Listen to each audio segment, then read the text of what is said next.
Brighton. That's far. I laughed. Nervous. Yeah. But it's perfect. You know it's been my top choice since forever. She nodded, still staring at the paper like it had insulted her. Then she said it.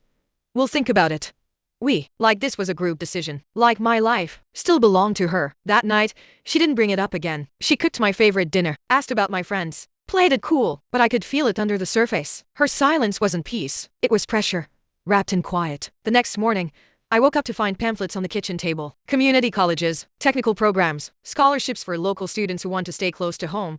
I stared at them for a full minute before asking, "What is this?" She shrugged. "Just exploring options. Brighton is so far. And expensive. And you'll be all alone. What if something happens?" "I got a scholarship," I said. "I know," she replied, stirring her coffee. "But what if you need surgery? What if you get depressed? Who's going to pick you up?" I didn't know what to say, because part of me had heard those questions before, and always thought they meant she cared. But now, they sounded like chains. Beautiful, loving chains. Later that week, I found out she had called my high school counselor without telling me. Told her I was having second thoughts. Told her I was not ready. Told her I didn't handle pressure well, all things I never said. All things I never felt. When I confronted her, she said, "I'm just trying to protect you. This world will eat you alive if I don't." That's when I realized something no child wants to admit. She didn't want me to be ready. Because if I was ready, I wouldn't need her anymore. And she didn't know how to exist without being needed. From that day on, everything changed. Not all at once. Not in ways anyone else could see. But in the little things. The way she'd forget to give me the mail. The way she'd remind me of car accidents from out of state, random campus crimes she saw on the news. The way she'd say Brighton is beautiful, but the world isn't safe for girls like you, girls like me. I didn't even know what that meant. I started noticing how many decisions she had quietly made for me over the years. My haircut, my clothes, which friends I stopped seeing, which extracurriculars I joined. And I let her. Because when you grow up in the middle of love and control, you don't see the difference. Until you try to leave. I applied for student housing without telling her. She found out. Not because I confessed, but because she logged into my email. She'd memorized my password years ago and never stopped using it. I didn't even know how to respond. She stood in the kitchen holding her phone, reading my emails like she had every right. When I asked what she was doing, she said, "Making sure you don't make a mistake you can't undo." We argued. Really argued. It wasn't loud, not at first, but it was the first time I spoke to her like I wasn't a little girl. I told her she had no right. She told me she made me. I told her I needed air. She said I wouldn't last a week without her. And then she started to cry. Not soft tears. Not sadness. Weaponized grief. She curled up on the couch like a wounded animal and whispered, "I gave up everything for you. My job, my dreams, my friends. And now you want to run away?" And there it was. The trap disguised as love. I spent that night in my room, door locked, headphones on, but I could still hear her crying through the wall. And I hated how much it worked. I hated how I felt like the villain for wanting to leave, for wanting my life. The next morning, she was back to normal, made pancakes, kissed my forehead, acted like nothing had happened. But when I checked my laptop, I saw she'd deleted the housing confirmation email. That's when I stopped hoping she'd support me and started planning my escape in silence. From that day forward, I played two versions of myself. There was a daughter she knew, polite, obedient, predictable. And then there was a version she never saw, the one applying for emergency grants, setting up a new email, calling the housing office from my friend's phone during lunch breaks. I learned how to clear browser history. I learned how to smile while lying. I learned how to shrink myself just enough so she wouldn't notice me pulling away. Because if she sensed I was serious, she'd do whatever it took to stop me. One night, I caught her going through my backpack. She said she was looking for laundry, but the way her hands moved fast,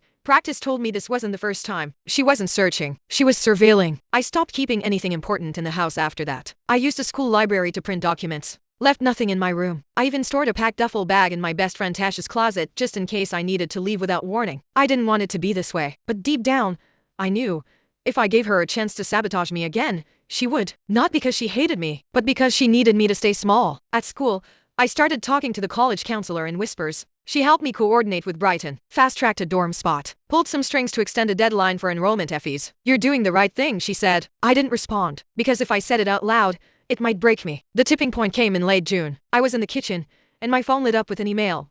Subject: Final move-in instructions. From Brighton Housing Office. I turned the phone screen down instinctively, but she saw it. Her eyes caught that flicker of panic in my face. And that was enough. "Are you still planning to go?" she asked, casual, sipping her tea. I nodded. She stared at me, cold, quiet, then said, "You walk out that door, Noel, and you don't come back."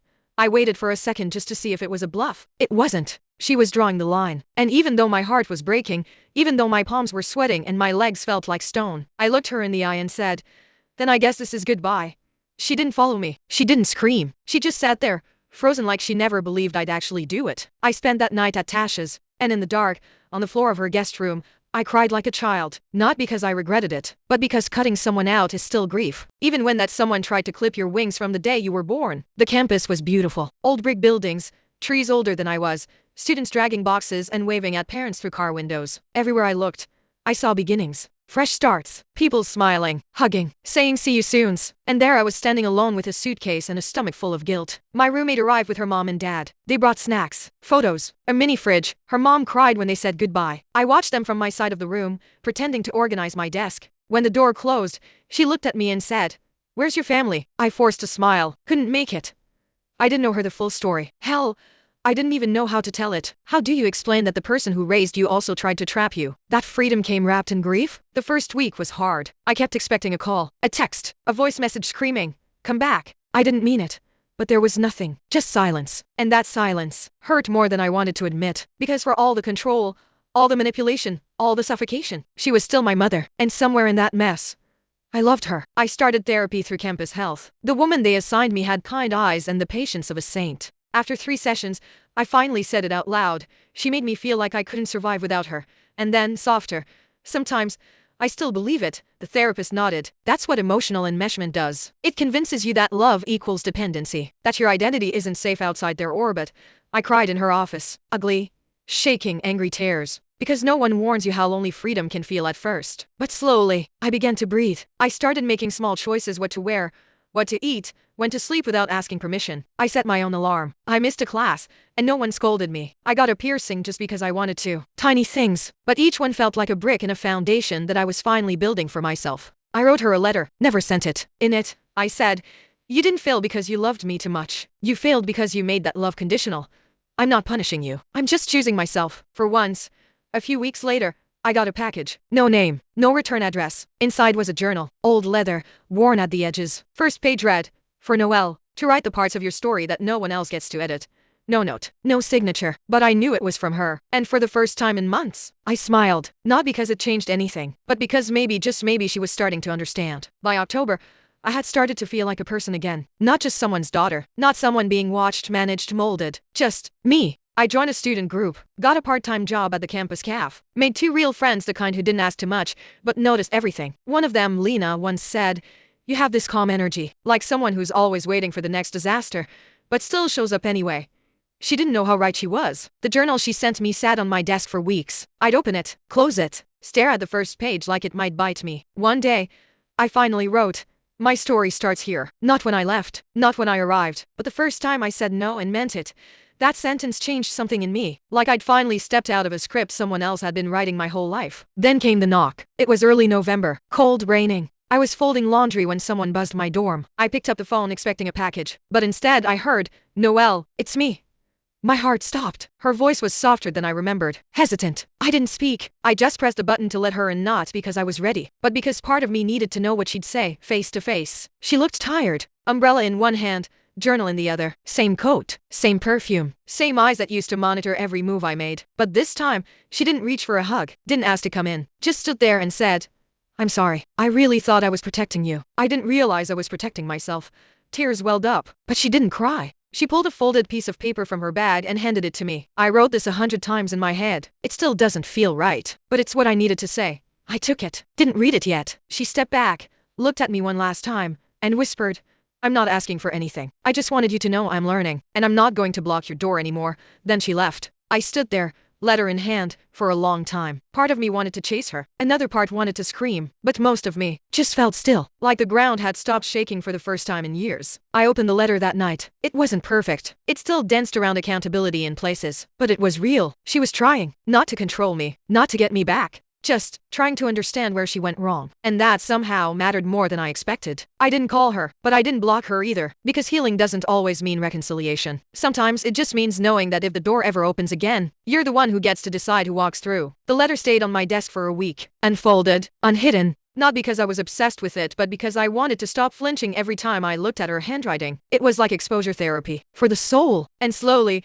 it started to lose its power. It became just paper, just ink. Her guilt was no longer mine to carry. I kept living. Some days I missed her. Other days I felt angry. Some days I missed the idea of her, the version I created in my head to survive. But not once did I feel tempted to go back. Because once you learn what freedom feels like, even grief doesn't make you want the cage again. Finals came and went. I passed everything. I worked extra shifts at the cafe, took long walks with Lena, started writing more not just in the journal, but everywhere. My story wasn't perfect, but it was finally mine. I applied for a mentorship program in the spring. Had to write a personal essay. I started it with a single line.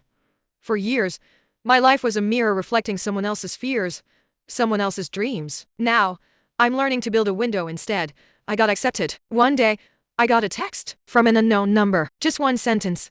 "I'm proud of you." Even from a distance, I knew it was her. I didn't respond, not out of spite, but because sometimes silence isn't cold. Sometimes it's peace. Now, whenever someone asks about my family, I just say, it's complicated, but I'm not.